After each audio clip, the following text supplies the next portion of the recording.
Gotham, Jotham, Jontham. Yeah. It was kind of funny at the time, but was it actually enraging for you? For me, honestly, it was hilarious. My name has been one that for many years I've dealt with people struggling to say it. And honestly, it gets creative at times. Lacey definitely got creative with it, and she found all different types. I think she's pretty much gone through every different variation of what I've heard for my name. So for me, it was humorous. I found it funny. You know, I'm never going to hold Lacey to it too much. I've literally messaged her hoping that she's doing well, but I loved it. It was a laugh. You may or may not have seen, I know you did see, a video that Gabby did at an event recently, and she shouts loud and proud into the camera, "Jotham had a girlfriend the whole time!" Yeah. Talk to me.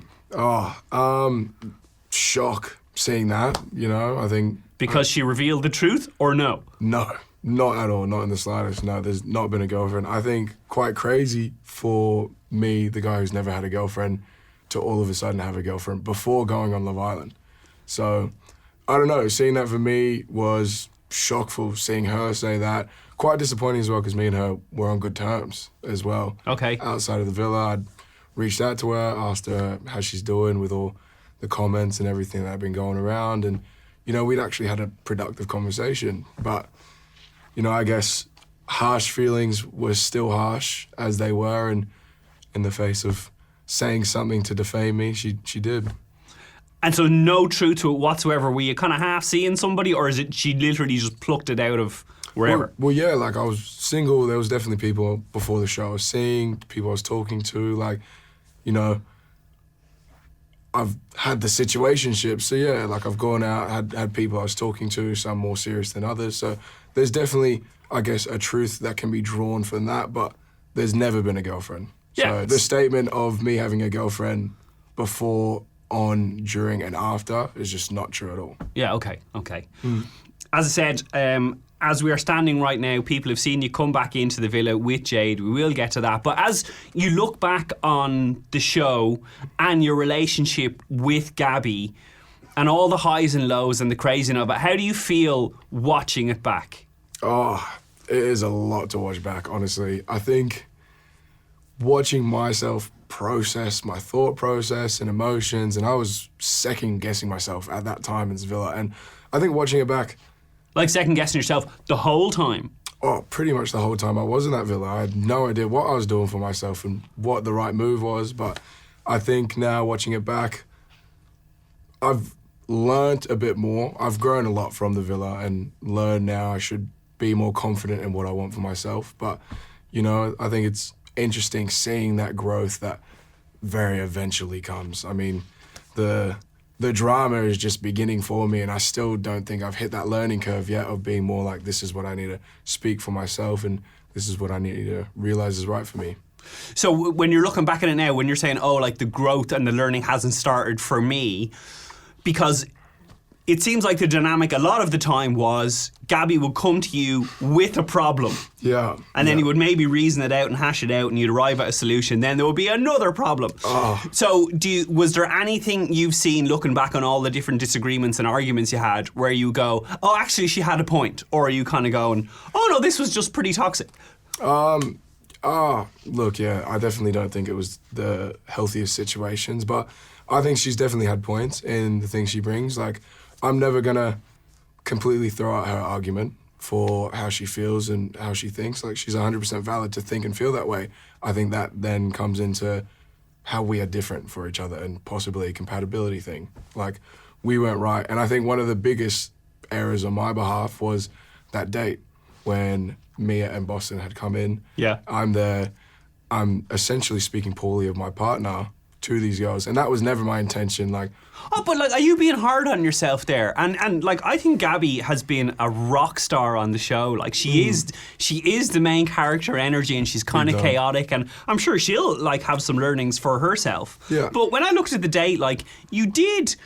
Even if you kind of said, yeah, look, I'm kind of open and I want to explore connections, you were respectful of her and said, look, I have this thing, it is a strong relationship, we're going through some stuff. Yeah. But I thought you gave like a pretty accurate portrayal of where you guys were at. So it's funny for me to hear you say you felt maybe it was disrespectful towards Gabby.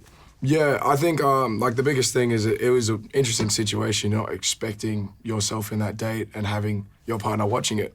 But now knowing that she was watching it and that was a partner and that was someone I was potentially going to have a future with, for me to be saying these things about her, as true as I may have felt they were at the time, it's still not kind of right. Like, I just saw her perspective on it. And not to say that maybe I didn't feel those things and I could have maybe spoke about them differently, but I understood where she was coming from and where the arguments and the doubts and then fights began from there. And again, like, I think it's really nice of you to seed that ground, but I kind of go, like, how else could you play that other than, like, if you have those feelings and the girls want to know, hey, I'm attracted to you, I'd like to get to know you more, what's your situation? Yeah. And if you kind of answer that honestly, I don't see what other option you have. You know what I mean? Yeah. And that's like, it's a tough balance in there. I mean, you're in an environment where you're wanting to get something serious and get along with someone, but then at the same time I'm open to getting to know other people. I'm having to meet other people, and like that's the Love Island experience. You're not just getting in there and shacking up with the first person from the start.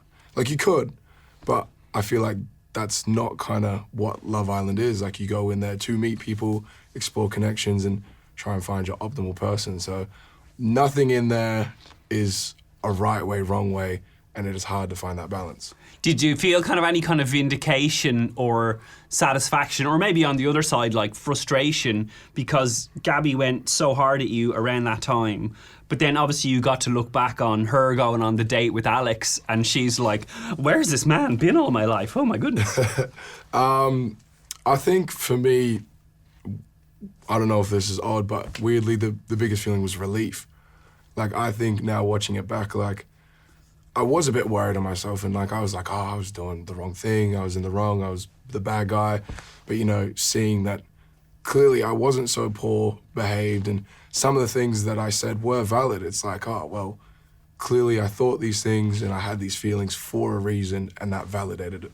When Connor and Izzy were dumped, you had the fight then that day or the next day, because Gabby walks in, you're with Matteo, Boston, Mia. Mia's talking about her insatiable sex drive. Yeah. Everyone's having a laugh. Gabby walks in and then she says it's gutter talk and she was disgusted at you and all that. And then we see you in the beach hut and it was after the fight. Connor and Izzy have left and you're like, them leaving, and that moment, it kind of really makes you think about your connection and if you're with the right person. Was them leaving the beginning of the end for you guys? Or like, was it the moment you really sat up and said, Honestly, it wasn't them leaving that was the biggest defining factor for that. It was more just kind of her response to that situation. Like, I think the biggest thing for me is I did see those girls, me and Boston, as close friends in the villa. And, you know, the conversations there, as some might call it grotesque, like, it is honestly conversations I've had on the outside, and I've got female friends and male friends where conversations like that I had. I didn't think it was grotesque at all. Like, I don't think anyone was watching going, this conversation is so wild. Yeah, and that's the thing for me. I didn't think, like, when she walked in the room, it's not like I was like, oh my God, like, well, we should stop talking. Like, there was space next to me. In my perfect world, I could envision her sitting next to me and the conversation could continue to go. But, you know, I think this is when we'd now chop it down to a difference in opinion, beliefs, and what we want in compatibility. So I think that was the thing there.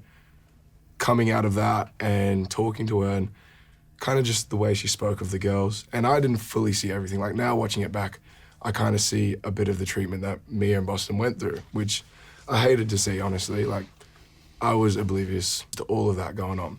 But I got a little taste of it then. And I don't know, I just didn't really like that. It was a bit of shocking behaviour, and a little upsetting. And I'm like, well, I see them as friends here in the villa. I've got friends like this on the outside. Is this going to be a thing for the outside that's going to be a problem?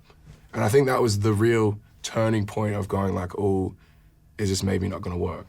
When Jade picked you, knowing, you know, that things with Gabby were a little bit rocky, but you still kind of said you were strong enough. Were you delighted, worried? What was the mix? Mixed bag of lollies. Mixed bag of lollies. Yeah. delighted, attractive woman picking me. So, like, I appreciated that a lot. Immediately in my head going, Gabby's gonna kill me. So I think like that was the big play. I'm like, I'm a dead man walking back into this villa. I'm gonna be just taken by the balls, and you know, all hell's gonna break loose.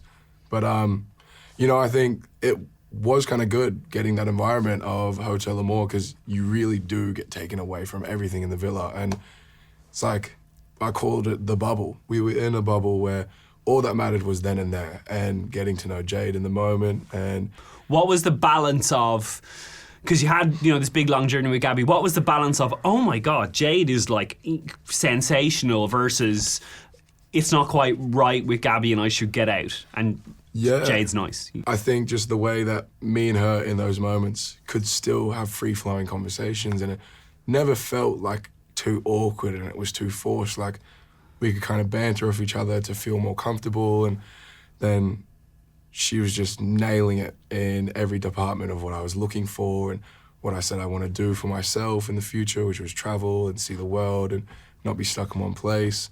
And like, it was kind of tick, tick, tick, tick. And I'm a very physically affectionate man. Yeah.